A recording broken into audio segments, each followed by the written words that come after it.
Ailton Krenak, chegando agora para o segundo dia do terceiro seminário Cannabis da Manhã, um olhar para o futuro. Seja bem-vindo, Ailton Krenak. Acabou de entrar aqui, pessoal.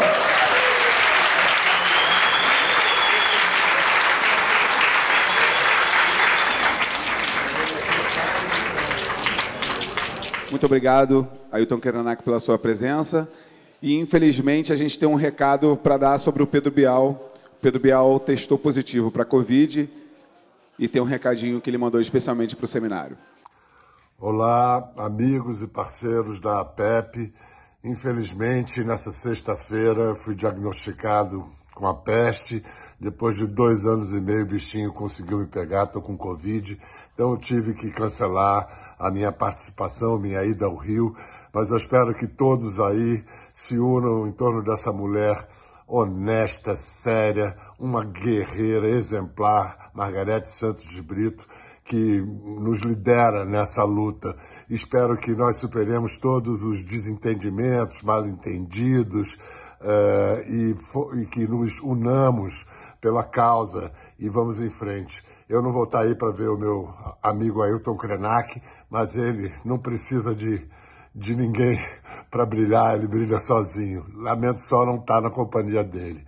Boa sorte, bons trabalhos aí. Tudo de bom. Beijo.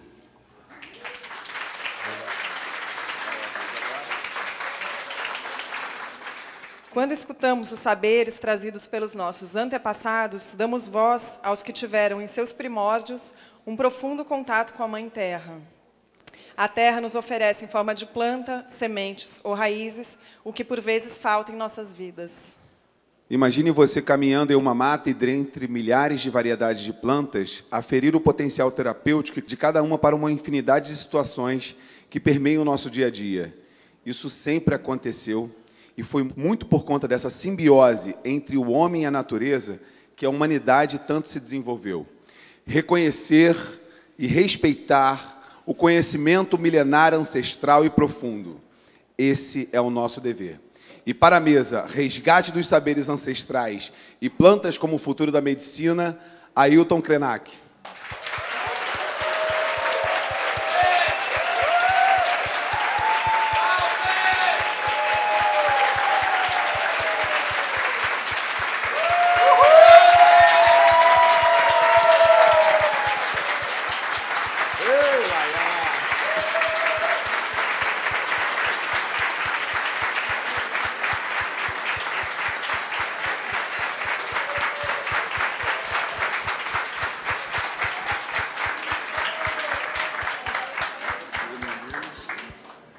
E para acompanhar a mesa... Vamos chamar o neurocientista Siddhartha Ribeiro.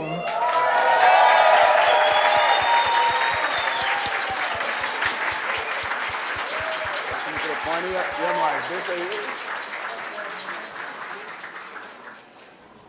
Que auditório bonito. Numa manhã tão linda.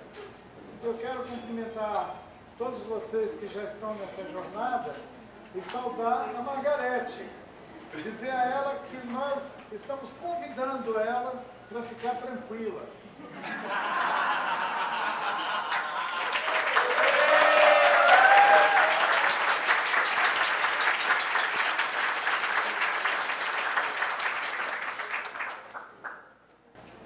Eu estou muito feliz de estar aqui com o Siddhartha, esse querido amigo, e a gente devia retribuir também ao Bial a gentileza dele de dizer para a gente que está passando mal,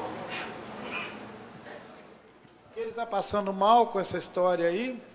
Bom, eu mesmo já devo ter passado por umas 2 experiências desse contágio. Uma o ano passado e a outra mais recente. Eu tinha sido convidado para falar no SESC, lá em São Paulo, e eu fui. Mas não aconteceu o encontro porque o diagnóstico foi igual esse teste ali. Você faz o teste, aparece que você está com Covid. Parece que nós vamos conviver com essa situação sanitária por muito tempo agora. A gente vai integrar essa lista das gripes, né? As gripes. A gente já estava acostumado com essa situação esquisita que a gente vive num mundo meio bagunçado, onde a gente encontra um ao outro e fala, eu estou com gripe, e passa a gripe para o outro. É uma maneira mais tranquila da gente lidar com esses eventos que, às vezes, desconcertam totalmente a nossa mente. Deixa a gente com medo, a gente ansioso, e parece que o que mais causa dano é a mente. O medo e a ansiedade. Se a gente tiver um eventual contágio com essa Covid e estiver tranquilo, a gente consegue negociar com o vírus. Os nossos parentes da floresta, durante o pior dessa pandemia, quando estava aquele gráfico só subindo, 300 mil, 400 mil, 500 mil óbitos, algumas aldeias decidiram que iam fugir para dentro da mata. Muita gente estava fugindo para o hospital, caçando um hospital, uma internação, um aparelho, um aparato. E algumas dessas aldeias se refugiaram no mais remoto lugar da floresta, exatamente para negociar com o vírus. E tem algumas narrativas, foi feita até algumas publicações durante do ano passado para cá, onde são contadas experiências de profissionais da saúde, de pesquisadores, sobre a maneira que algumas comunidades que não são urbanas e que não vivem no mundo da medicina do Ocidente, lidaram com o contágio. E lidaram se utilizando dos seus conhecimentos, isso que se referiu aqui a esses saberes ancestrais, e manipulando a entidade das plantas, as entidades das plantas, numa relação de profunda empatia, amor, reverência com a entidade das plantas. Os nossos pajé, muitos deles fazedores de remédios, conseguem mobilizar a potência de algumas dessas plantas para curar qualquer coisa. A medicina ocidental, de vez em quando, ela fica de cara com uma novidade. Seja a perda da memória, seja a desordem neurológica, que é a praia do Siddhartha, seja qualquer outra surpresa para tirar a beleza de estar vivo. Tem um saber e uma herança que é ainda transmitida, mesmo agora no século XXI, em contextos coletivos. Viva a saúde coletiva, comunitária. Então, é nesse contexto comunitário que esse reservatório de saberes prospera, porque ele precisa ser transmitido de uma geração para outra, ele precisa ser compartilhado e ele precisa ser testado. Deve estar presente entre nós aqui alguns pesquisadores que passaram seus 20, 30 anos testando. Mas ele testou sozinho, na maioria das vezes. Eu vou convidar esse pesquisador para imaginar se ele estivesse testando junto com mais 500 pessoas. E eles fizessem o teste de manhã, de tarde, de noite, com chuva, com sol, embaixo, em cima, seco, molhado, testassem todas as condições.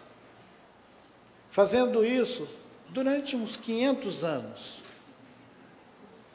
Quanto saber você ia reunir?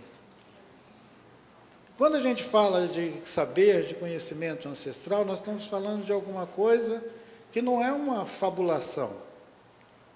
É uma experiência continuada entre sociedades que se diferenciam do tipo de comunidade moderna que nós somos, pelo fato de só saberem viver em colaboração. Só vivem em colaboração. Só vivem em comum, em comunidade. Essa coisa de viver, essa coisa gregária, de viver em comunidade, de viver juntos, de viver em colmeia, ela é uma maneira extremamente discriminada pelo mundo que nós compartilhamos. Porque nós vivemos num mundo que faz o elogio do sujeito, do indivíduo. Do indivíduo. Então, um indivíduo pode assinar uma patente, uma descoberta. Um indivíduo. Eu gostaria de saber quando é que nós vamos poder assinar uma patente comunitária, coletiva, de todos nós, não de uma empresa, não de uma indústria, não de uma corporação. Porque se uma corporação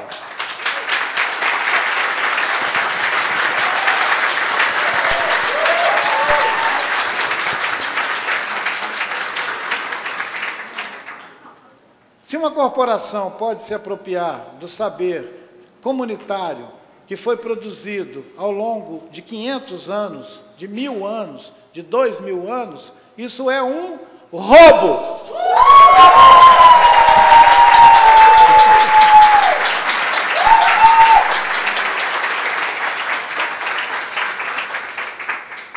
Então, pessoal, vamos dar um viva para o nosso convidado que não pôde vir.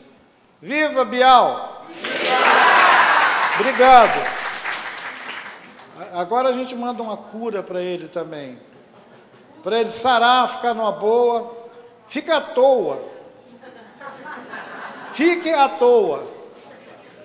Porque as pessoas também adoecem por excesso de atividade. Trabalham demais, pensam demais e acabam adoecendo.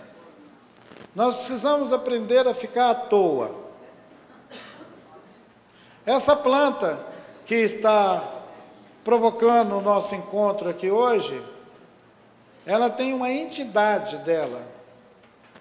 Assim como todas as plantas têm a sua entidade. E esse maracá aqui, ó, esse chocalho bonitinho, ele tem um desenho que é uma matriz assim, gráfica, um desenho de um povo da floresta amazônica, um povo que se chama Shipibo, é da Amazônia peruana. Os Shipibo, eles tratam cada planta, cada uma, com a sua individualidade.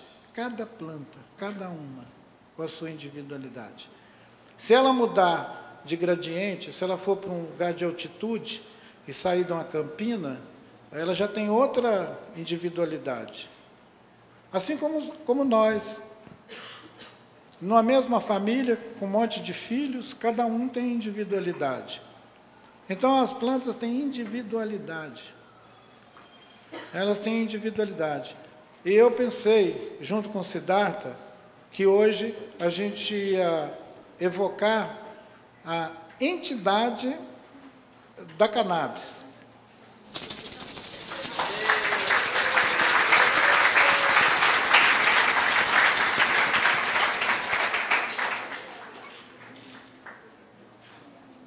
Nessa cultura que não tolera o coletivo, numa cultura que tem pouca paciência com o comum e que faz um elogio exagerado do indivíduo, é claro que uma planta como essa é estigmatizada.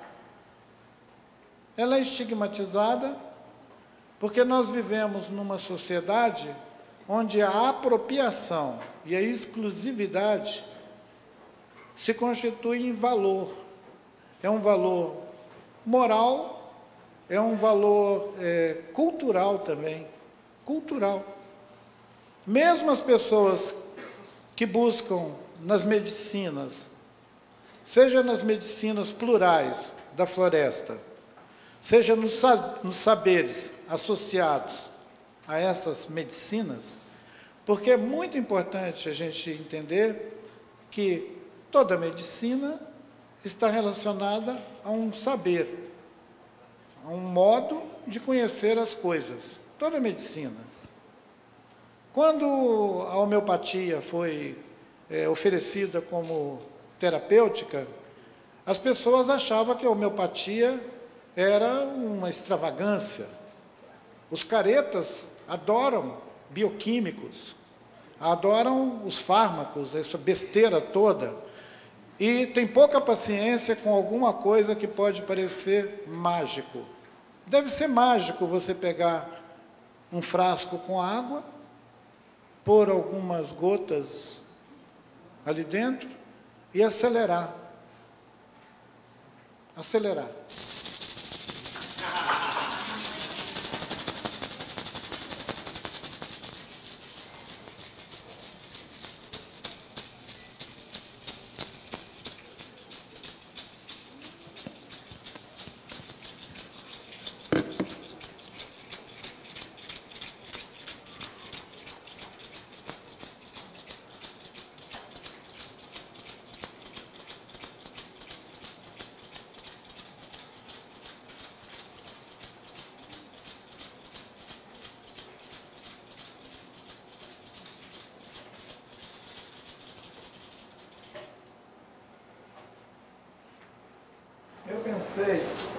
Falei com a cidade, se a gente está num seminário que tem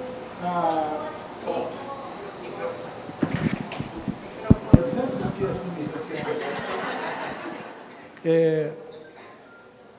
Se nós estamos num seminário que tem uma intenção de informar para um público maior, externo, as ideias que nós estamos discutindo, compartilhando, é claro que a gente precisa render um tributo a essa objetividade.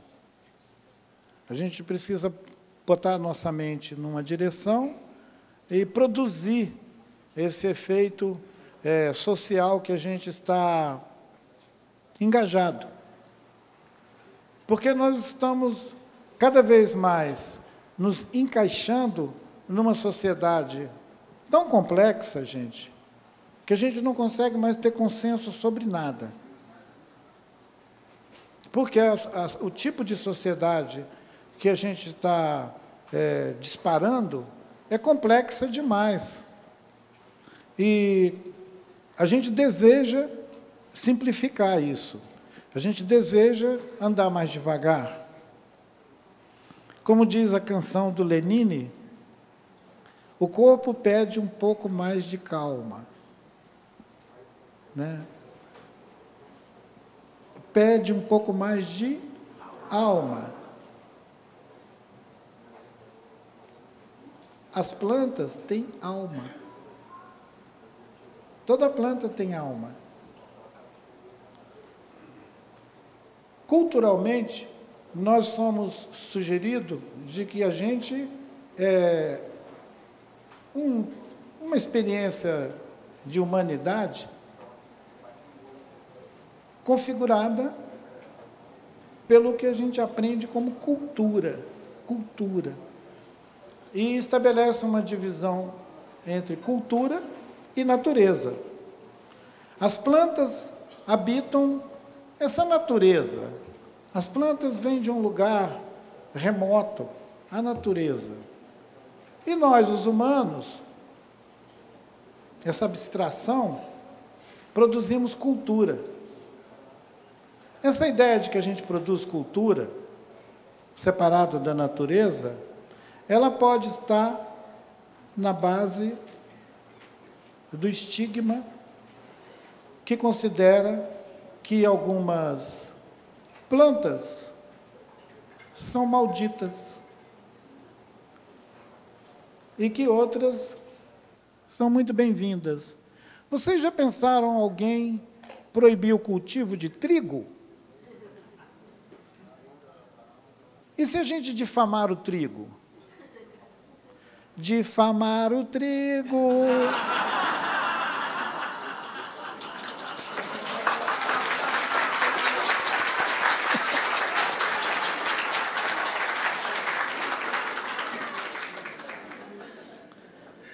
Se a gente fizesse um longo trabalho, 2000 anos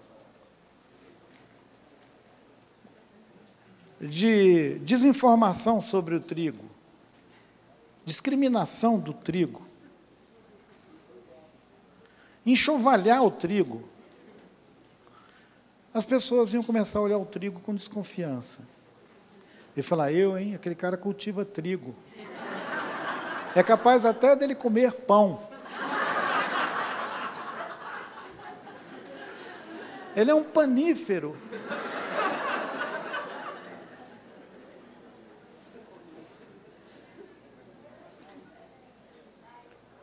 Ontem à noite, conversando com o Siddhartha, eu disse para o Siddhartha, falei, amigo, a abordagem que é feita dos saberes que nós herdamos dos nossos ancestrais, ela é feita de uma maneira oportunista, porque ela atende só à circunstância que nós estamos enfrentando. Quando nós temos uma pandemia e apavora todo mundo, a gente abre para uma perspectiva de que tudo o que for possível está valendo. Vamos descobrir agora a cura do câncer, vamos descobrir a cura de não sei o quê. Lá na década de 80, eu tinha uma circulação no meio daqueles organismos que estavam promovendo a Convenção da Biodiversidade, toda essa conversa sobre acessar conhecimentos tradicionais e recursos genéticos, e eu acabei participando de muitos seminários que discutiam a questão de regular acesso a conhecimentos tradicionais associado a recursos genéticos, que é basicamente essa experiência que nós estamos tendo aqui agora, de compartilhar modos de conhecer e de se relacionar com aquilo que a gente chama também erradamente de recurso. Recurso. Até parece que a gente está indo num banco, né? Espera aí que eu vou ali no banco pegar um recurso. Então, essa lógica utilitária, que acha que toda vez que a gente passar um aperto, nós vamos em algum lugar da natureza, saquear a natureza, tirar um pedaço dela para a gente comer, é uma mentalidade terrível. Ela está associada a preconceitos, ela está associada a valores que são muito conservadores, digamos assim. Eu ia dizer antigo, mas nem tudo que é antigo é conservador, né? Mas, nesse caso, é muito conservador, é muito proprietário. A ideia de proprietário. Não é? Como é que nós evoluímos socialmente no planeta sem ter dado conta de que o que nos move é o pensamento proprietário? É o pensamento proprietário. Isso separa a gente da nossa experiência intensa com isso que a gente chama de natureza, que é a Terra.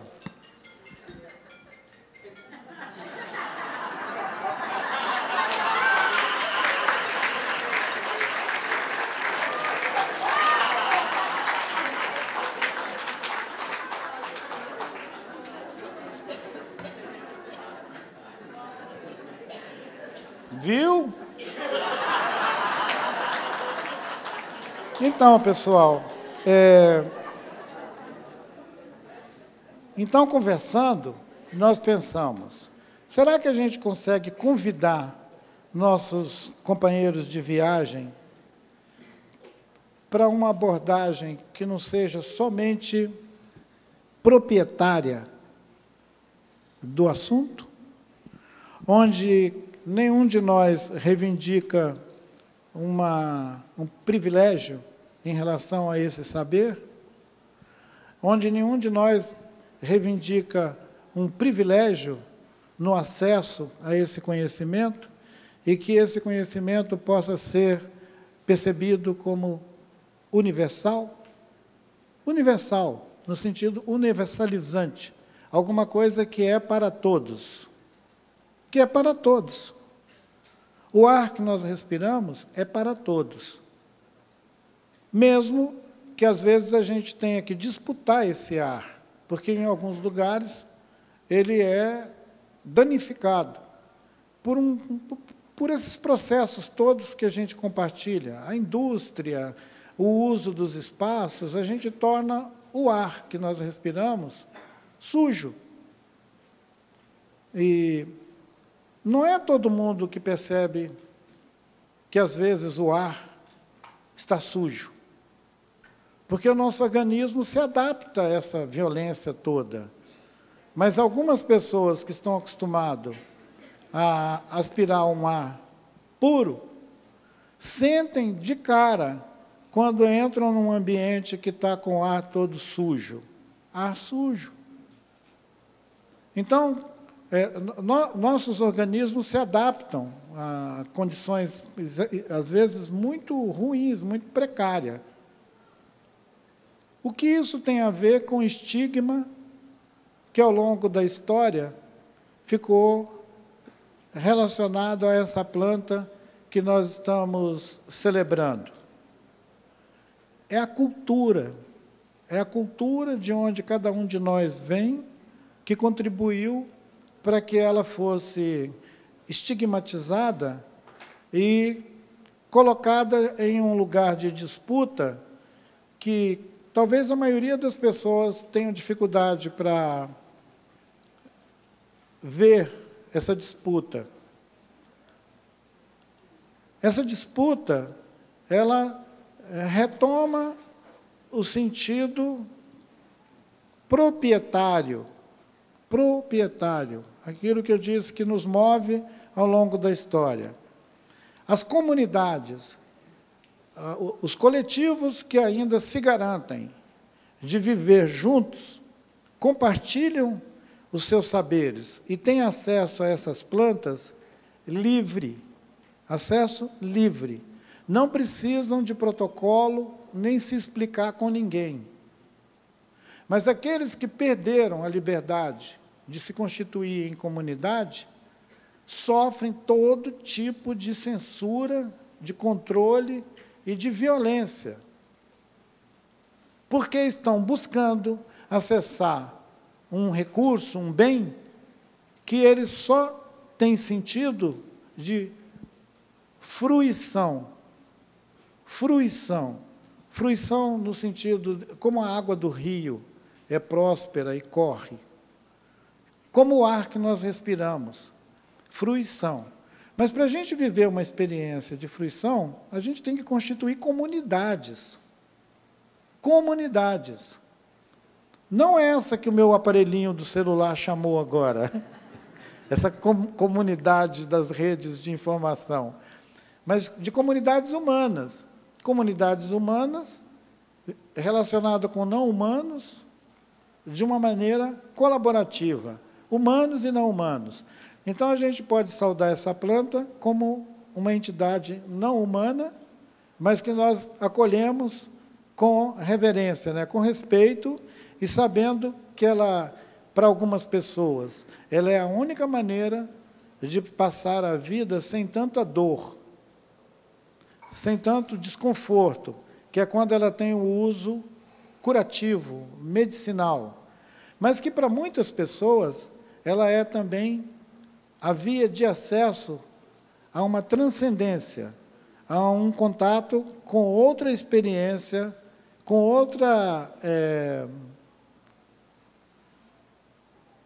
outros portais, com outros estados de consciência. Você não precisa estar enfermo para você fazer um chá para você fazer qualquer remédio com essa planta. Você pode estar simplesmente em ótima situação, querendo experimentar outras visões do mundo. Esse mundo, Terra, esse planeta maravilhoso, que se a gente tivesse todo mundo virado para lá, em vez de virado para cá, eu ia convidar vocês para ver um lugar mítico que está bem ali atrás da gente, que é a Baía da Guanabara.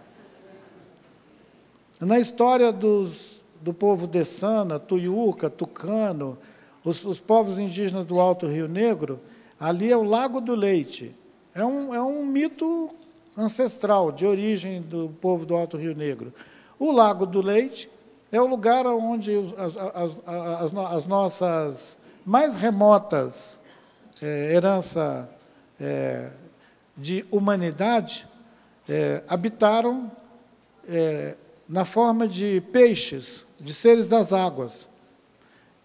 Nessa história bonita dos Dessana, Tuiuca, Tucano, tem um livro que vocês podem acessar, o nome dele é Antes do Mundo Existir, ou Antes do Mundo Não Existia.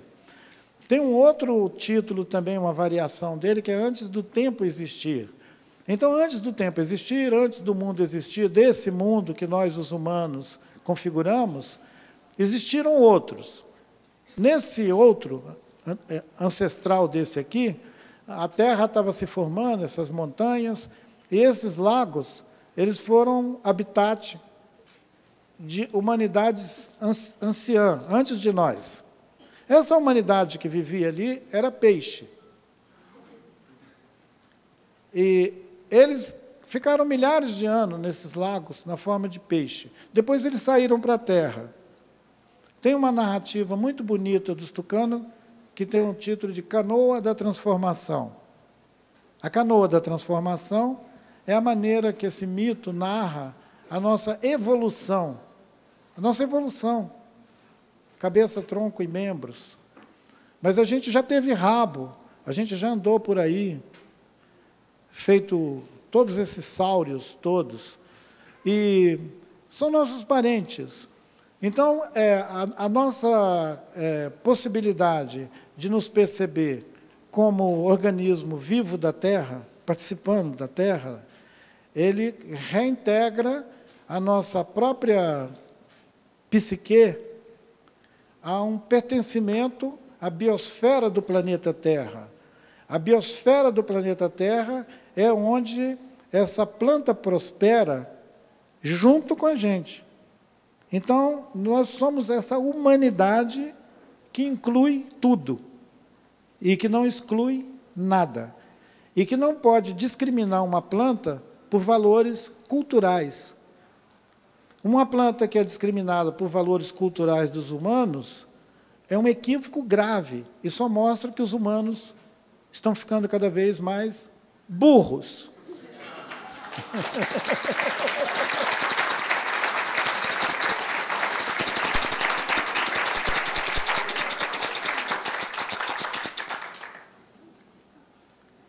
Siddhartha,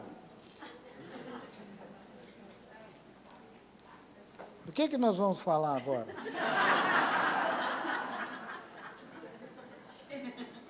Podia chamar todo mundo. Ouvem? Podia chamar todo mundo para fazer uns sons ao mesmo tempo para chamar o churu. Né? Pitamari. Rodrigo. O Siddhartha estava sugerindo que a gente emitisse um som que é para evocar essa entidade dessa planta que tem vários nomes, vários nomes em várias línguas, mas que, curiosamente, a gente pode notar uma limitação do fluxo das nossas cultura, do nosso convívio, do nosso conhecimento sobre essa planta, ao fato de que ela tem apelido.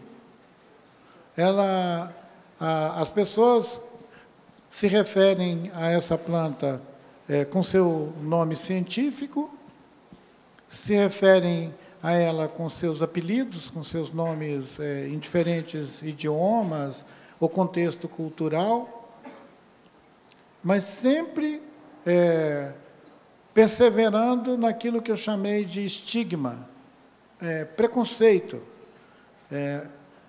Como que a gente supera um preconceito?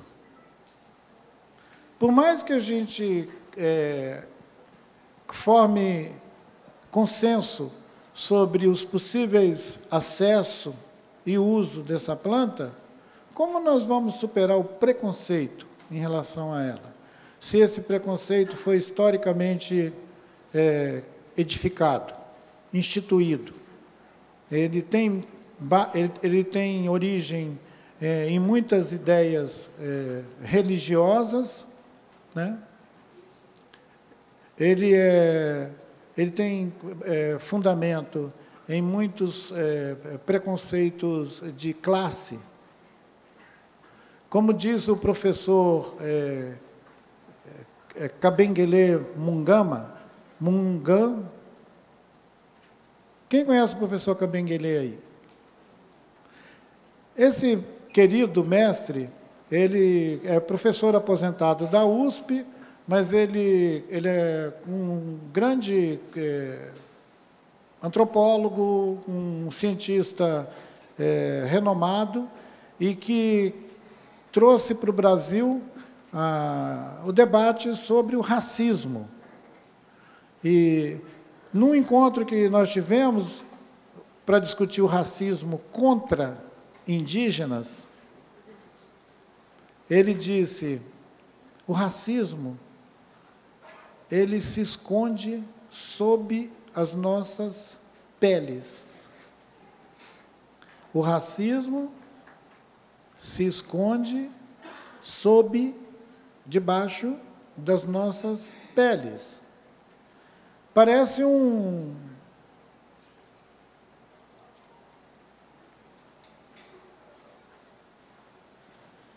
quando tem uma frase que encerra um paradoxo. Obrigado. É como um paradoxo. Ora, eu vejo que a maneira da diversidade cultural, essa coisa de várias culturas que nos informa, ela é uma das molas do estigma e do preconceito contra esse saber. Assim como o racismo é difícil de identificar, esse estigma também é difícil de identificar. Se a gente disser, ele é econômico, porque só quem tem dinheiro, só quem tem o controle, quem pode fazer isso industrialmente, quem pode se apropriar disso industrialmente, está livre para fazer essa escolha. Quem não tem esse poder está fora. Mas alguém pode dizer, não, mas não é aí. Ele se esconde debaixo da pele. Ele se esconde em outro lugar. E aí ele se esconde profundamente no ambiente que nós chamamos de cultura. Cultura.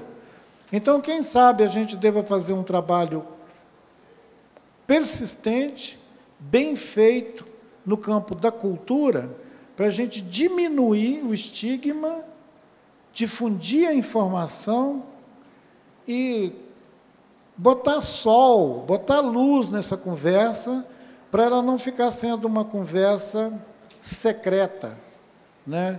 Para ela não ser uma conversa carregada de mal-entendido, que deixa pessoas que teriam muito a contribuir para o esclarecimento de fora, porque pensa, não, porque vão achar que eu estou fazendo apologia do uso dessa planta que é socialmente estigmatizada.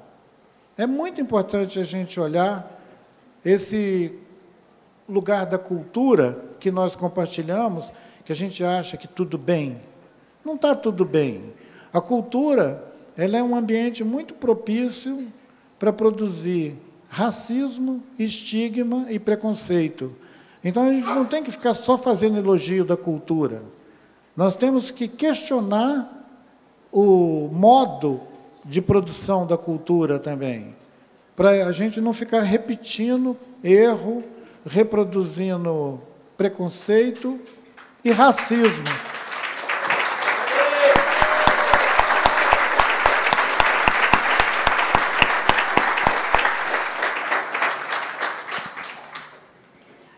Tem um povo nativo que vive no Maranhão, que no século XVII, virando o século XVIII, adotou essa planta, recebeu essa planta no território deles e foi integrando essa planta na sua cosmovisão. Ela passou a integrar o panteão das entidades que aquele povo canta, dança, vive. E ela foi integrada nesse repertório cultural de uma maneira muito espontânea. E passou a ser cultivada como todas as outras plantas. Assim como em algumas regiões cultiva a erva mate, e a erva mate é nativa daqui do continente americano, essa planta passou também a ser cultivada em alguns territórios que tinham a qualidade das pessoas viverem em comunidade. Então, é comunidade, gente. É importante lembrar quantas vezes estou me referindo a comunidade, coletivo. Habitar um território em comum. Os quilombolas, os povos originários daqui desse país, habitam terras em comum, territórios comuns. É por isso que nós somos hostilizados e sacaneados pelos proprietários.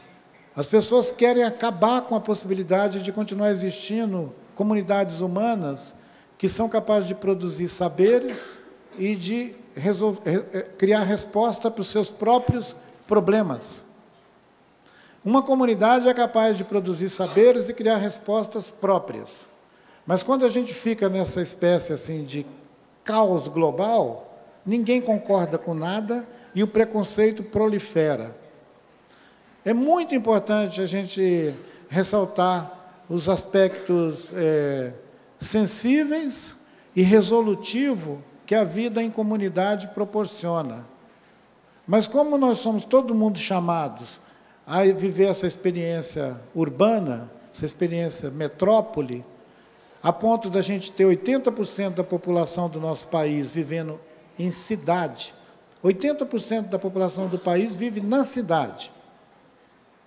Menos de 20% experimentam a condição de viver fora dessa máquina de comer gente urbana. Desses 20%, apenas 0,2% deles vivem a experiência de compartilhar um território comum, comunidade. Por que o Brasil não tolera que existam milhares de comunidades? Por que querem fazer a gente ficar todo mundo encantonado nessas urbe, nessas cidades, nessas caixas de concreto? Porque está dentro da lógica de controle que essa sociedade moderna se encaixou. Uma sociedade de controle encaixada. Eu não vou continuar fazendo poesia concreta, porque senão eu podia falar encaixada nos caixotes, né?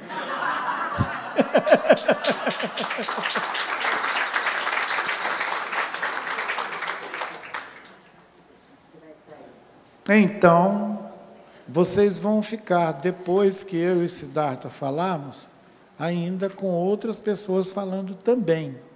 Seria muito interessante que uma experiência dessa pudesse contagiar positivamente as outras comunicações, para a gente não ficar parecendo exóticos.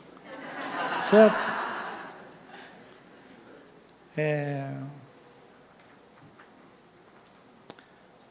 Você acha que a gente conseguiu evocar a entidade da cannabis aqui? Gente, quantos nomes a gente conhece da maconha? Vou pedir para cada pessoa falar um nome desses agora. Liam. Caio.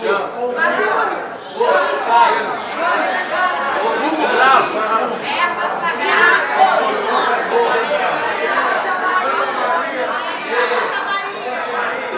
Obrigado. Agora vamos todo mundo junto fazer um som junto para essa entidade?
Alguns fizeram bandeira. Eu gostei desse nome bandeira. Bonito. Bem. Mestre, a gente está no mesmo barco. Nem todo mundo está no mesmo lugar do barco. Tem gente caindo fora do barco. Mas a sua presença nos traz para a noção da comunidade. Então, viva a comunidade! Auê!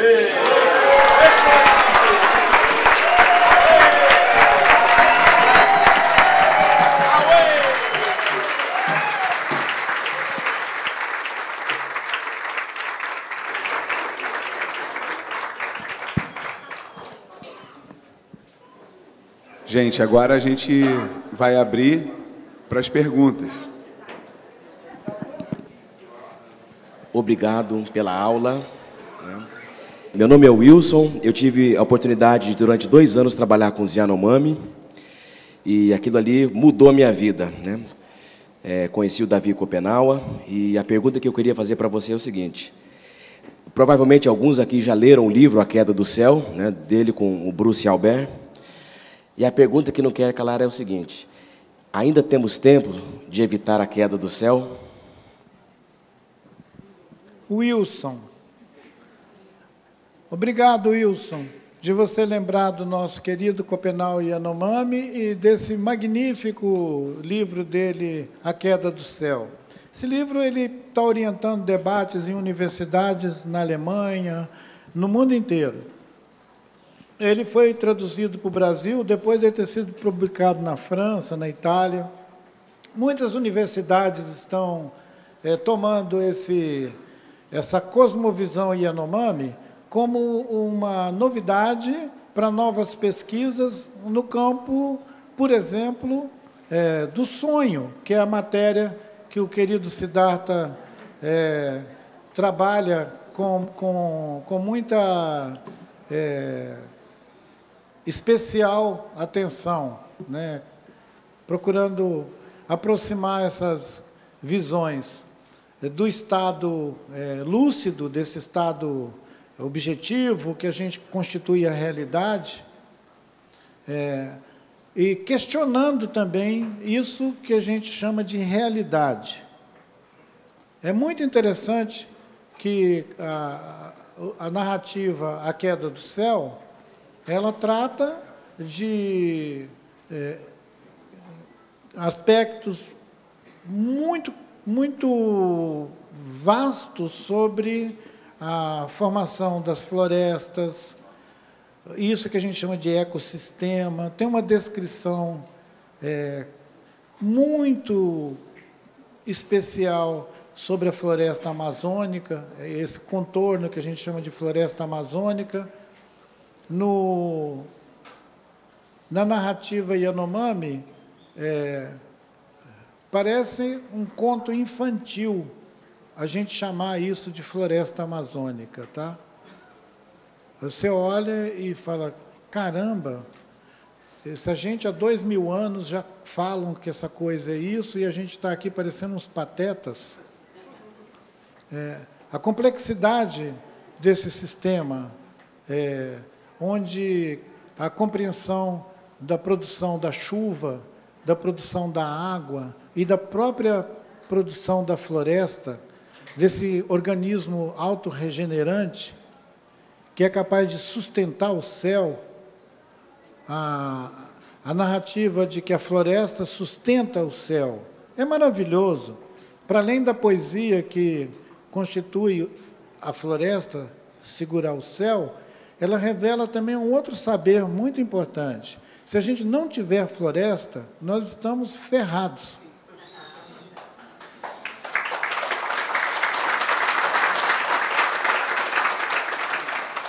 Se não tiver floresta, gente, a gente não tem oxigênio.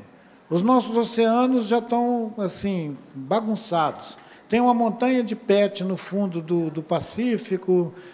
Na Guatemala, o plástico chega nas praias, aos montões, porque tem uma corrente marítima que leva aquele lixão para lá.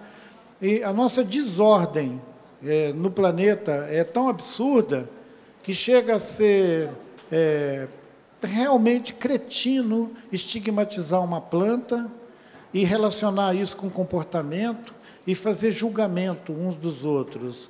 É de uma mediocridade absurda. Ela só cabe na lógica do Ocidente, nessa racionalidade do Ocidente, que é mesmo cretina. É essa coisa de tudo virar dinheiro, né? A Rita Lee, na verdade, ela falou que tudo vira bosta. Aquela canção da Rita Lee, né? Que ela fala que depois de tudo isso, tudo vira bosta. O que significa? Significa a falta de essência, a falta de sentido verdadeiro nas nossas escolhas. Se nós não fazemos escolhas verdadeiras, tudo vai virar lixo, vai virar PET, vai virar plástico.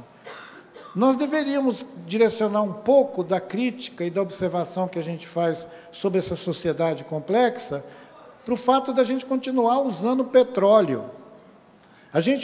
Tudo quanto é porcaria que a gente manipula tem petróleo. Aqui mesmo na sala onde está, desde o carpete até essas coisas, meu sapato, tudo tem petróleo. Então, por que nós não direcionamos a crítica àquilo que é danoso de verdade e acabamos direcionando a crítica a verdadeiras maravilhas que nós podíamos compartilhar, mas que a ideia proprietária prejudica porque não pode ser comum. É o que não pode ser comum. Apesar de toda a conversa sobre o bem comum, na prática a gente atua o tempo inteiro contra esse comum. Quando a gente faz escolhas individualistas, meritocráticas, e centrada exclusivamente no interesse de cada um. Nós íamos ter que reordenar quase que tudo nessa sociedade que nós vivemos para a gente banir esse estigma que incide sobre essa e outras plantas.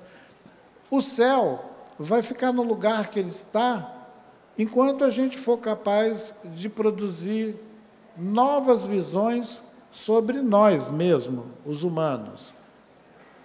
Nós vamos ter que ser capazes de produzir novas visões sobre nós mesmos. Não adianta a gente ficar querendo botar a culpa em qualquer outra entidade, seja o céu, a terra, né? É uma responsabilidade nossa. A questão é que esse nós implica num plural, num comum e num coletivo. E a maioria das vezes nós estamos incapacitados de conjugar o verbo nós. Vai na frente sempre o eu. E eu não imagino quanto tempo mais a gente poderia ficar aqui compartilhando ideias sobre o desafio de ser comunidade. O desafio de ser comunidade. Quando a gente saudou Viva a Comunidade, todo mundo se sentiu acolhido com esse Viva. Mas como que a gente faz para que essa comunidade transborde do espaço que nós estamos para os outros ambientes, para os outros lugares, para não ser um assunto de especialistas, né? Ele ser um assunto que transborda, que entra no cotidiano das pessoas, no trabalho, no mundo do trabalho.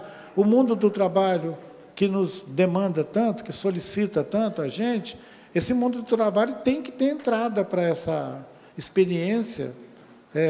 Eu fico imaginando que esses espertalhões das corporações, eles deveriam considerar a possibilidade, lá vai uma autoajuda para eles podiam considerar a possibilidade de, quando começarem uma atividade em algumas das suas empresas, que reúne, às vezes, 1.000, 2.000 pessoas, 3.000 pessoas, falar, olha, pessoal, vocês que estão chegando às 9 horas da manhã, tem um jardim ali para vocês passearem entre as plantas, que nós fizemos um jardim, que é o jardim sensorial.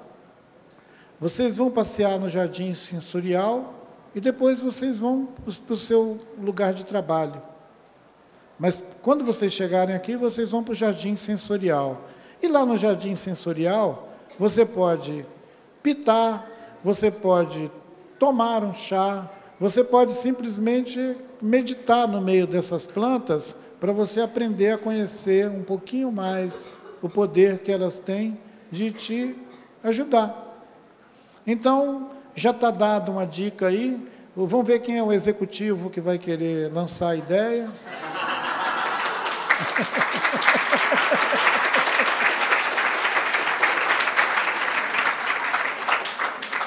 Oi, Krenak, Margarete aqui. Achei sensacional a sua ideia, já estou aqui cutucando o Marcos.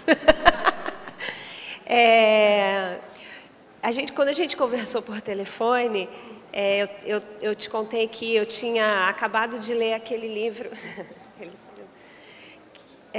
A Serpente Cósmica, e me inspirou muito. Eu fiquei muito intrigada quando eu tomei conhecimento da história do antropólogo, do trabalho que ele fez naquela comunidade, né? E, embora tenham me dito que a sua comunidade parece que não, talvez culturalmente não use ayahuasca, ou usa, eu queria que você compartilhasse sobre isso, mas eu fiquei muito intrigada com a história da vivência dele. Aí eu queria saber se vocês dois, Siddhartha também, pode falar um pouquinho sobre a serpente cósmica, um pouquinho do...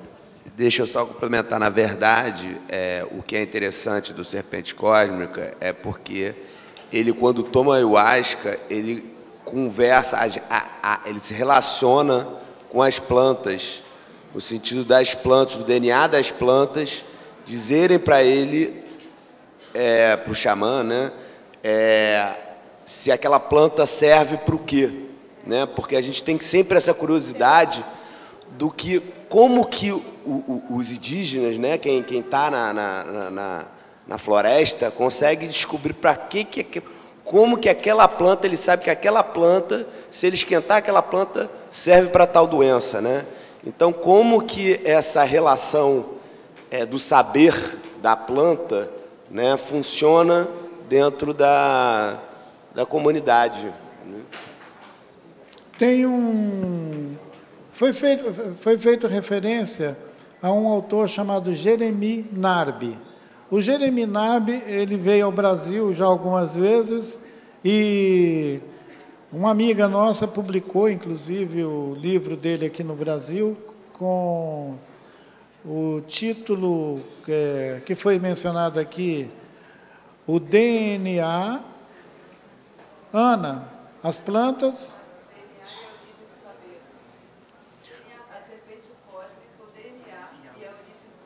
A serpente cósmica, o DNA e a origem do saber. O capítulo mais interessante que tem lá é sobre as plantas mestras. As plantas mestras. E é o humano declinando da sua arrogância e ouvindo as plantas. Ouvindo as plantas. E plurais, as plantas. Todas as plantas têm a potência, a capacidade de nos implicar, de nos dar alguma coisa, de nos provocar em algum sentido, de ampliar a nossa percepção. Abre portais de outras percepções. Todas as plantas, até o hortelã, aquele ingênuo hortelãzinho que está ali no seu jardim. Se você conversar com ele, você não vai acreditar. Então, assim, todos, o alecrim do campo, todos. Não tem planta, gente, porque senão vocês vão ficar, ayahuasca, cannabis, e o hortelã. Então, todas as plantas, é o DNA das plantas, e o que esse DNA das plantas compartilha com a gente. Essa narrativa que evoca a serpente cósmica, ela quer nos implicar com a origem da vida no planeta. Essa ideia que nós ficamos longe dela, porque a gente não tem paciência em rastrear a nossa remota origem. Quando a gente fala de DNA, nesse caso, nós estamos falando daquele compartilhado por todos os seres, inclusive os humanos, com as plantas, com os outros seres. E ele recupera de uma maneira muito sensível a ideia da evolução. Como nós vivemos imersos numa cultura criacionista, todo mundo acha aqui que foi criado, né? Tem dificuldade de sair dessa caixinha e entender que nós evoluímos. Então, foi uma contribuição imensa que o Jeriminab trouxe para os debates, que nós iniciamos há uns 4 anos atrás, o ciclo de estudos selvagem, onde a gente convida cientistas e os pajé de diferentes culturas para conversar sobre plantas, seres vivos, nós mesmos e o cosmos. É um interesse sincero de entender a vida como essa experiência de maravilhamento. A vida é maravilhamento. A vida não é um drama. A vida é maravilha. Uma vez eu disse, a vida é uma dança cósmica. E o que eu estava resumindo nessa frase é que nós podemos viver essa experiência a todo momento. A gente não precisa esperar ficar doente para experimentar esse estado de pertencimento e de fluxo dentro dessa vida que eu chamo de dança cósmica. A gente não precisa estar em nenhuma... a gente não precisa estar vivendo nenhuma experiência muito reclusa, meditativa. Quer dizer, eu não preciso estar no Himalaia para ser capaz de atinar que eu sou parte desse cosmo, que inclui esse planeta maravilhoso. Mas não é só ele. Então, pode parecer assustador para alguém a ideia de que se esse planeta, acontecer desse planeta, se alterar a ponto de a gente não existir mais aqui, nesse aparato, cabeça, tronco e membros, nós vamos continuar sendo cosmos do mesmo jeito. Então, essa maravilha de continuar sendo cosmos, de continuar sendo vida, é uma experiência tão maravilhosa que os nossos ancestrais, os primeiros humanoides que andaram por aí, eles já sabiam disso. Por isso que eles viviam uma experiência tão escandalosa de estar vivo. Viviam escandalosamente, saltando de galho em galho. E a gente ficou tão careta que a gente só sabe ficar sentado.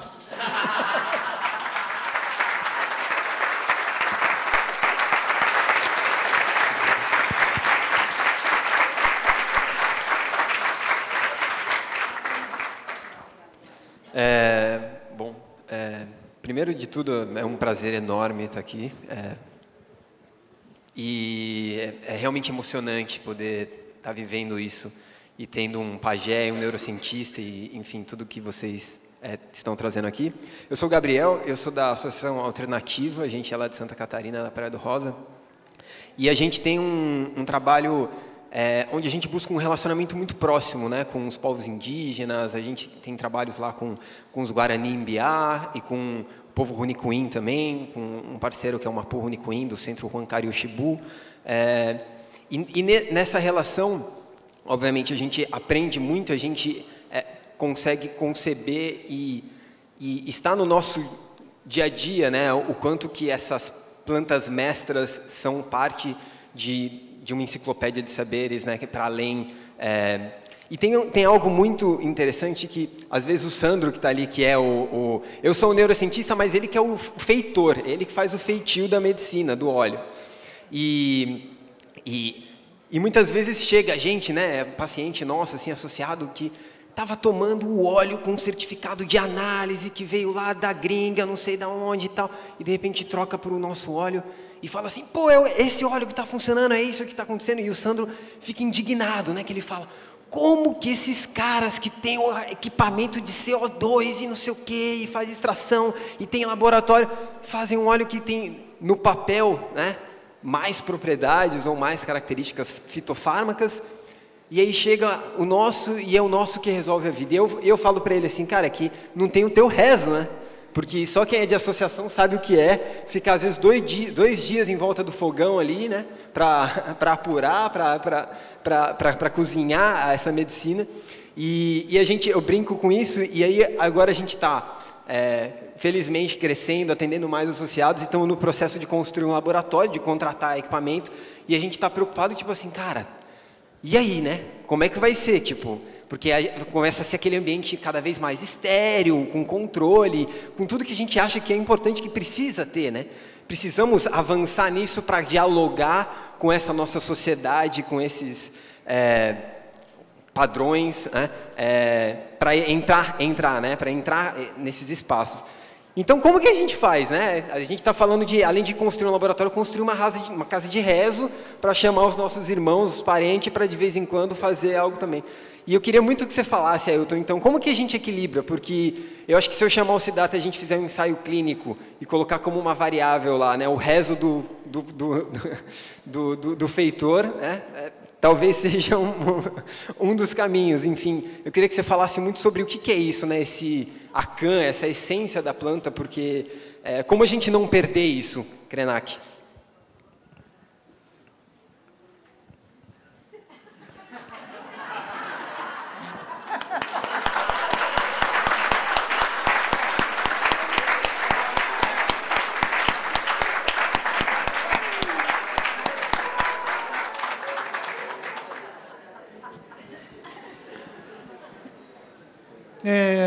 Quando você começou a falar com esse entusiasmo, você falou seu nome, mas eu embalei tanto te ouvindo que eu esqueci o seu nome. Gabriel. Ô, Gabriel, a gente não vai perder isso. A gente não vai perder. Nós vamos ampliar isso. As múltiplas experiências, diferentes maneiras de responder a esse tempo que nós estamos vivendo, elas vão, muito provavelmente, incluir aquelas experiências sistemáticas, organizadas, laboratório, investimento, protocolo, mas elas também vão coexistir com essas práticas que você aproximou muito de uma ideia de comunidade.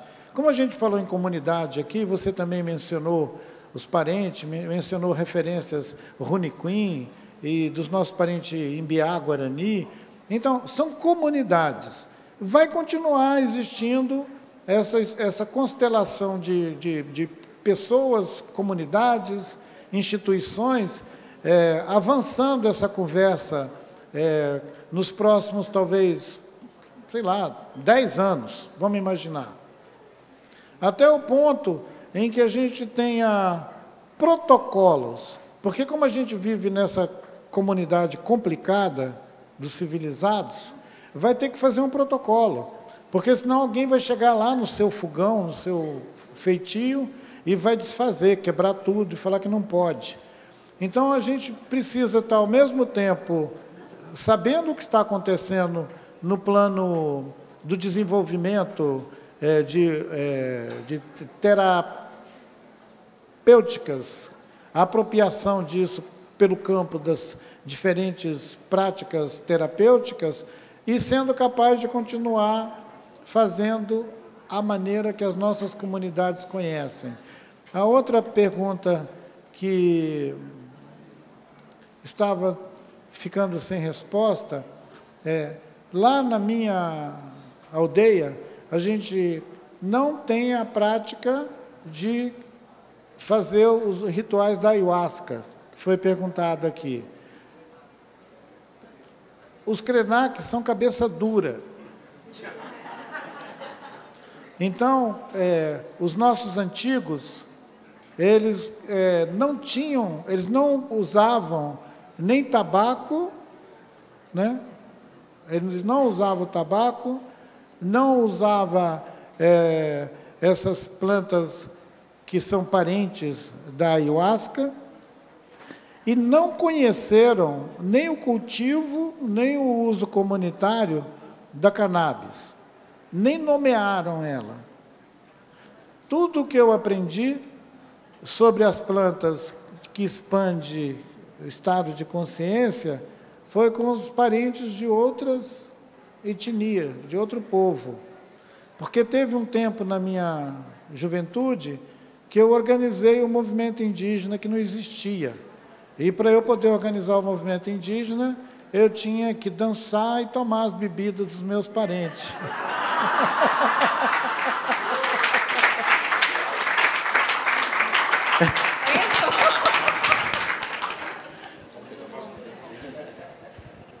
Olá. Gente, boa tarde. Primeiro, meu nome é Tiago, eu queria agradecer primeiro à PEP pelo espaço, agradecer à Ana Dantes, pela editora maravilhosa, por ter trazido para cá, para o Brasil, o livro do Jeremy Narby, e eu queria aproveitar que a gente tem aqui um emissário do povo da floresta e um emissário da ciência moderna e perguntar para vocês, o que vocês acham mais difícil para o nosso mundo ocidental? Assumir o erro que a gente cometeu durante os últimos 50 anos de proibição à maconha ou declinar da nossa arrogância e fazer referência ao povo da floresta e entender que nessa biblioteca da floresta tem muita coisa para nos ensinar, seja em relação às medicinas ancestrais, à ayahuasca, à cannabis, ao capim-limão, ao boldo, ao rapé, seja índio. Obrigado. Ô, meu irmão!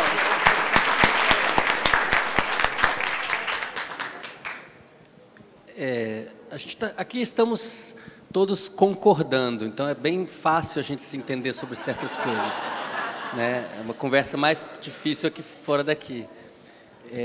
Hoje em dia, tem mais ou menos 7.000 línguas no mundo. Do jeito que a coisa está indo, daqui a 100 anos serão metade. Existem alguns estudos recentes mostrando que, para vários povos de florestas tropicais, em diferentes continentes, muitas vezes o uso medicinal de uma planta só é conhecido por um único povo. Então, o que a gente está falando é que em 100 anos a gente vai jogar fora incontáveis gerações, o acúmulo de incontáveis gerações.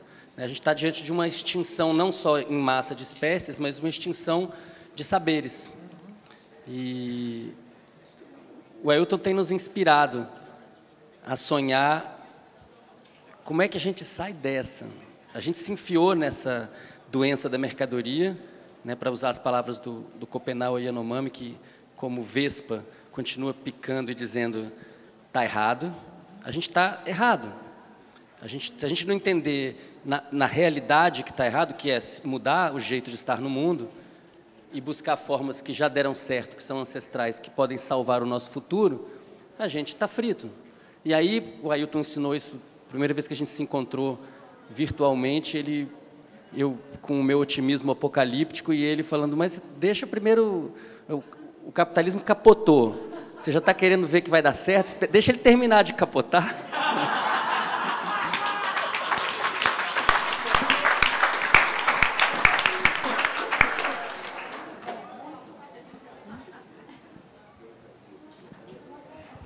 Nem tudo é unanimidade. O Siddhartha mencionou esse horizonte longínquo, né, desse fim, dessa racionalidade capitalista, e a professora Conceição Evaristo disse o ano passado que nós, ampla comunidade global, nós acreditamos muito mais na possibilidade do fim do mundo do que do fim do capitalismo. O mundo vai acabar e o capitalismo vai continuar existindo. Desgraça pouca é bobagem.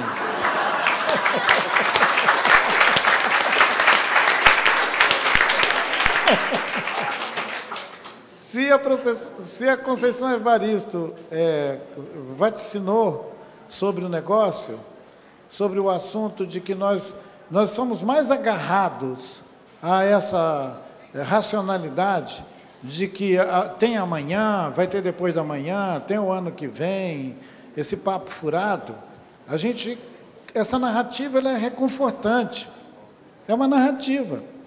Se tem uma coisa que esse sistema amplo consegue produzir com eficiência, é a autojustificativa, para ele continuar existindo como é. Quer dizer, ele não precisa fazer nada.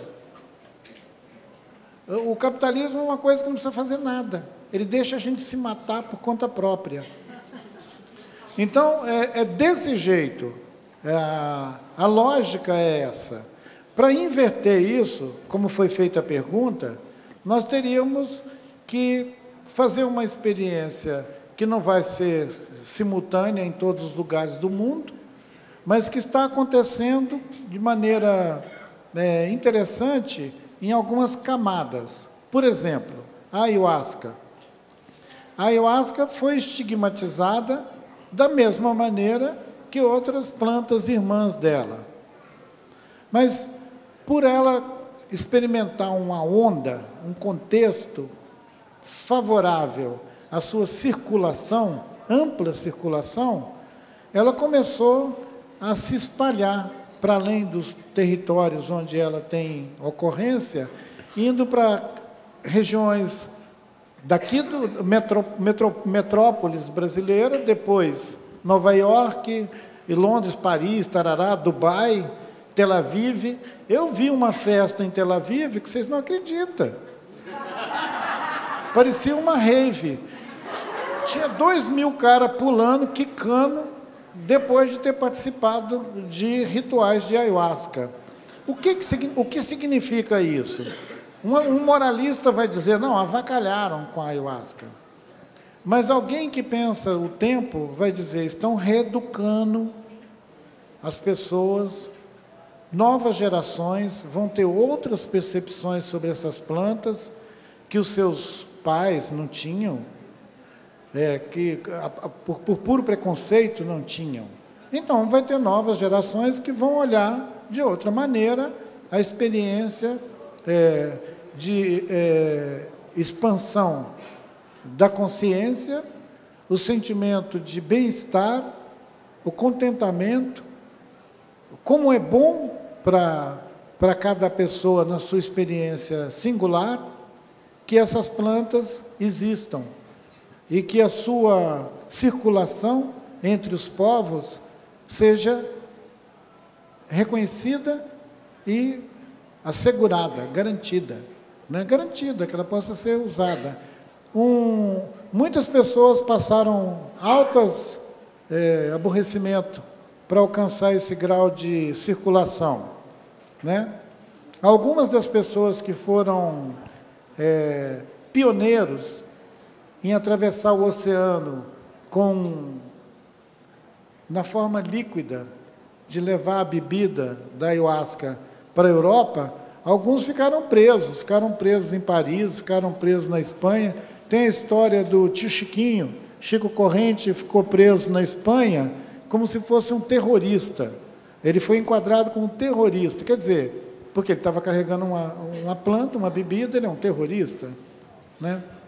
Então, assim, uma total banalização também do sentido do que é legal, do que não é legal. Ele sofreu muito constrangimento, conseguiu sair daquela situação estúpida, porque teve muita mobilização de gente no mundo inteiro. Com aquele gesto, se assegurou que o trânsito, a circulação dessa bebida preparada com ayahuasca não é tratado mais como um crime hediondo. É tão cretino que quando eles foram presos, eles ficaram isolados, numa prisão de segurança máxima, como se eles estivessem assim, levando o santo grau. Então, assim, fazer o quê com tanta ignorância? Então, gente, o assunto é sem fim, né? Mas, em compensação, a dança é cósmica.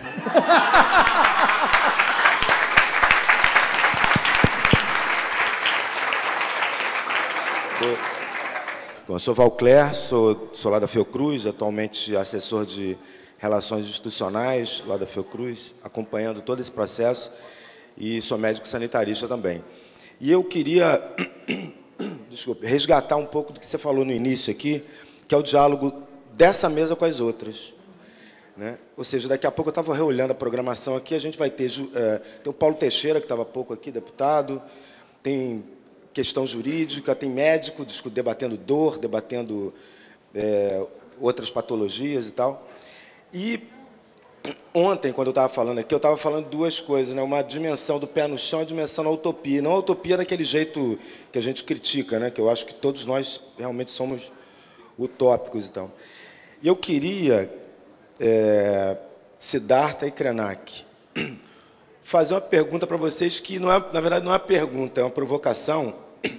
O que vocês falariam para esse outro mundo? Porque esse outro mundo dos juristas, dos deputados, dos médicos, eles muitas vezes não falam essa linguagem que nós estamos aplaudindo aqui o tempo inteiro, né? Eu poderia perguntar também o que você falaria para os favelados, que não estão aqui, por exemplo, ou estão em pequena quantidade, não sei, prefiro não perguntar, porque eles estão tão discriminados, os favelados são tão discriminados que é melhor não levantar a mão, né?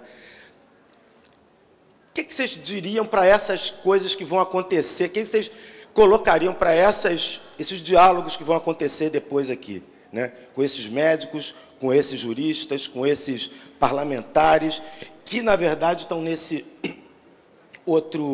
nessa outra linguagem, nesse outro, posso até dizer, quase outro mundo, para evitar que se a gente, aliás, vou fazer uma provocação aqui também para o Rainer. Rainer, meu colega da Fiocruz, nós vamos montar um jardim sensorial no nosso campus Marela. Eu nem sabia que ia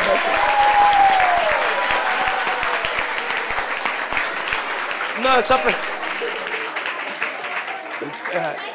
é só para explicar, porque a gente está montando para quem conhece a Fiocruz ali na Avenida Brasil, tem o campus ali onde tem um castelo, e do outro lado tem uma coisa que a gente chama expansão, que é o lugar onde está a Maré.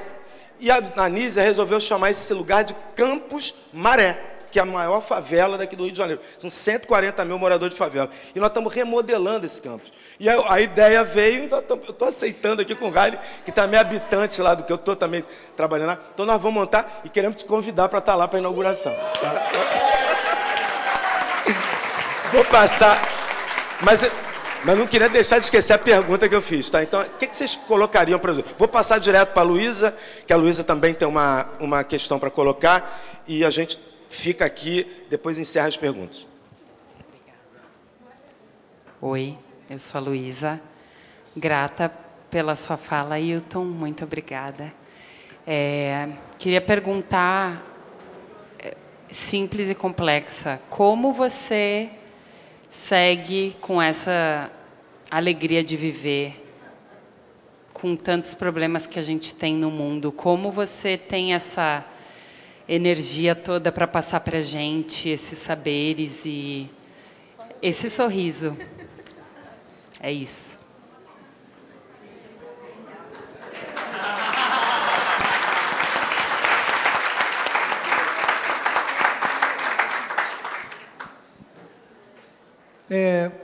Lá em Juiz de Fora, na Universidade Federal de Juiz de Fora, eu tive a experiência de conhecer um jardim sensorial. O pessoal da botânica, que me recepcionou lá, quando eu fui ajudar a criar um curso na Universidade Federal de Juiz de Fora, para introduzir o tema da história e cultura dos povos indígenas. Nós ficamos 1 ano e meio nessa experiência dentro da universidade, e foi ali que eu conheci os meus colegas que estavam levantando o jardim sensorial. Jardins sensoriais, gente, eles são como jardins botânicos. Eles têm a mesma complexidade de um jardim botânico. Você vai ter ali centenas de espécies. E, nesse caso, ele é um jardim sensorial exatamente porque uma pessoa que não tem a visão pode entrar, ele tem uma arquitetura, ele tem é igual um caracol. Aí você entra pela porta, um portal, daí a pouco você começa a passar, numa altura dessa aqui, ó, na altura assim do seu coração, as plantas estão ali. Você não está vendo, né? Mas elas estão ali. Ele é sensorial. Então, a pessoa vai conhecendo as plantas. Então, foi uma experiência muito interessante receber pessoas que não têm a visão.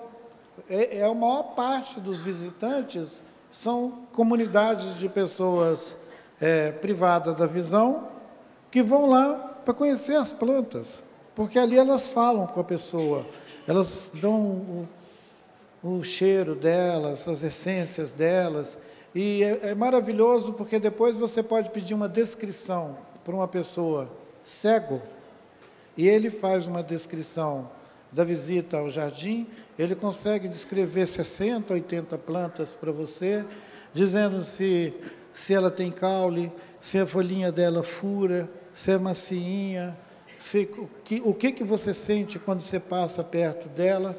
Então, são canteiros assim, de 2, 3 metros, 2, 3 metros de comprimento, por uns 60 de largura, fazendo um caminho inteiro de plantas. É muito legal. Vocês podiam visitar o Jardim Sensorial lá da Universidade Federal de Minas Gerais, ou de Juiz de Fora, para vocês copiar e fazer lá onde vocês moram. Essa ideia lá da Maré, seria maravilhoso convidar o pessoal da Maré para eles construir o jardim sensorial, engajar eles na construção do jardim. Chama eles. Chama o pessoal de lá tem as associações da Maré, para eles poderem se engajar no serviço de construir o jardim sensorial e depois cuidar do jardim sensorial, para ele continuar sendo esse presente para aquele território. E, de novo, a gente religa isso com a ideia de comunidade, porque a Maré tem muitas comunidades. Então, aquelas comunidades vão poder estar, de alguma maneira, relacionando uma pesquisa, né, de institutos daqui da cidade, com aquelas plantas que são também importantes para aquelas comunidades.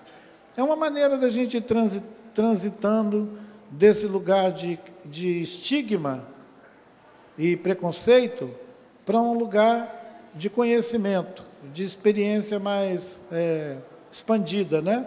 É muito bom imaginar essa ação de vocês.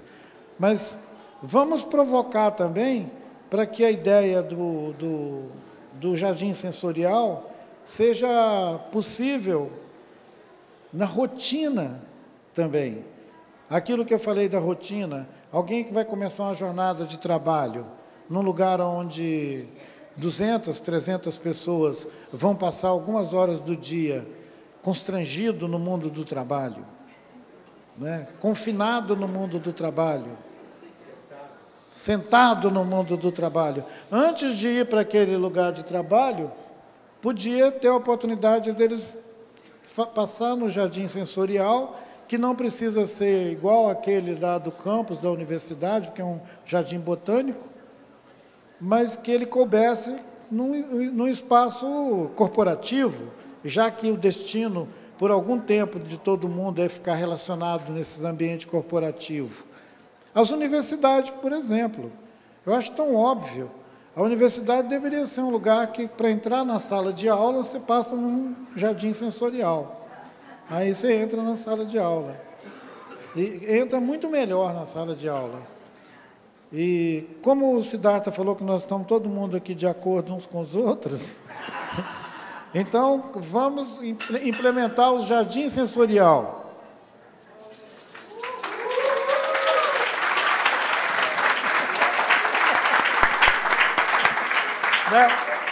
Eu acho que a Fiocruz podia, nessa ideia do jardim sensorial, convidar a comunidade da Maré para construir o jardim sensorial. Isso é uma maneira de juntar essas pontas. A outra seria convidar vai ter um deputado aqui? Nós vamos convidar ele, o Paulo. O Paulo, cadê o Paulo? Então, fala com o Paulo para ele botar um projeto de lei na Câmara. Um projeto de lei para fazer jardim sensorial.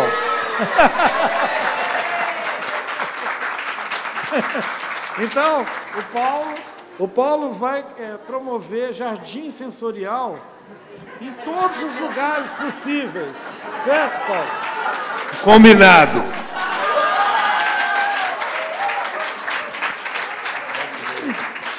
Então, o Paulo pode fazer o seguinte, a gente vai ajudar a informar o projeto dele. Então, nós vamos dar informações para subsidiar o projeto do Paulo, que é o seguinte, todo bairro com mais de 2.000 pessoas tem que ter um jardim sensorial.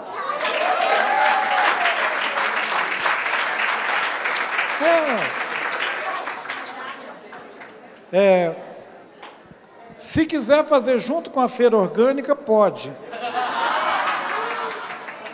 Mas não é obrigatório.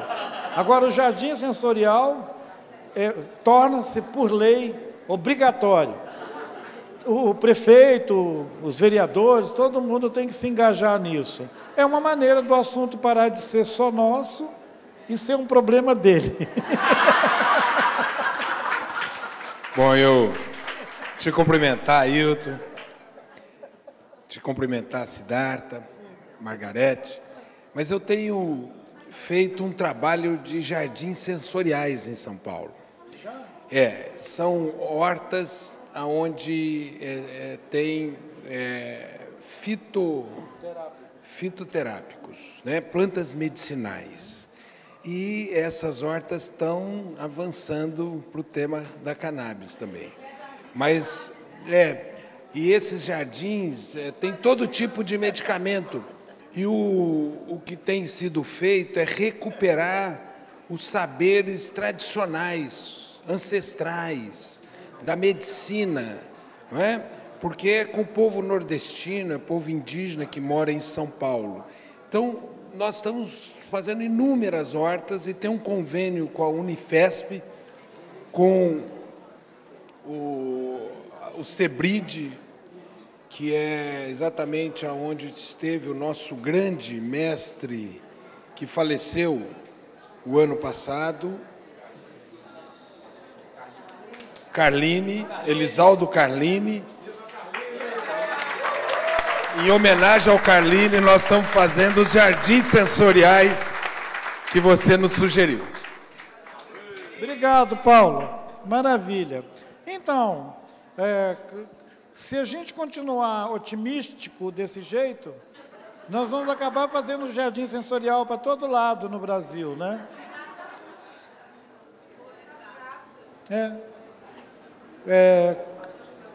Tem uma pessoa fazendo pergunta aqui, ó, ali, ó. Fazer microfone. De outros escritores portugueses falar que microfone tira a alma das palavras. Sim. Mas eu queria sugerir para esse jardim também convidar no momento de pensar lá na Fiocruz, o Carlos Papá, que ele fala sobre o andar sensorial na floresta, atividade poética e ética. Então, assim, ter arbustos também, coisas que você esbarra, você é obrigado a baixar. Então, você aprende a reverenciar e andar descalço, cuja raiz, e cuidado não pisar. Ele fala de uma maneira linda, que eu acho que com metodologia, os deputados aprenderam. Maravilha. Vocês que não ouviram, é uma sugestão para o jardim sensorial ficar mais bacana ainda. Você quer agradecer a ela? Você ouviu ela? Eu quero agradecer muito, né? E acho que nós temos essa ideia, é uma ideia que nós temos que cultivar nas cidades desses jardins sensoriais. E o povo está voltado a isso, está se voltando a isso na experiência de plantas medicinais e na experiência de uma agricultura orgânica nas cidades. Então, agradecer muito essa ideia e vamos adiante. Quero cumprimentar também, está ali a Luciana Boatê, que é uma grande debatedora do tema de drogas. Dá um beijo na Luciana. Ailton, você e o Siddhartha nos iluminam. Muito obrigado. O que o Valcler trouxe aqui para a gente é a lembrança de que o planeta está em chamas, a sociedade está em colapso. E as pessoas mais pobres, as pessoas negras, de origem africana ou indígena, são as pessoas que estão pagando com o seu sangue toda essa insanidade. E isso está acontecendo o tempo todo, enquanto a gente está aqui, está acontecendo. Ontem a gente se encontrou pela primeira vez presencialmente, eu só conhecia o Ailton de tela. Conheci ele ontem presencialmente. Ontem a gente se abraçou pela primeira vez. E eu percebi que o meu estado de espírito estava muito mais sobressaltado, preocupado com a iminência de desastres que estão em curso, ameaças pendentes sobre toda a saúde da nossa sociedade. E eu percebi que ele não entrou nessa, ele não embarcou nessa. Nem ele, nem as companheiras e companheiros com quem estávamos navegando ontem à noite. Então, existe a necessidade de manter o bom humor mesmo diante do caos. E uma vez eu aprendi com um querido professor, Koichi Samishima, da USP, japonês brasileiro, e eu falei, tudo em paz, Koichi? Ele falou, não, Siddhartha, japonês não fica em paz. O japonês fica em harmonia. Vamos em frente.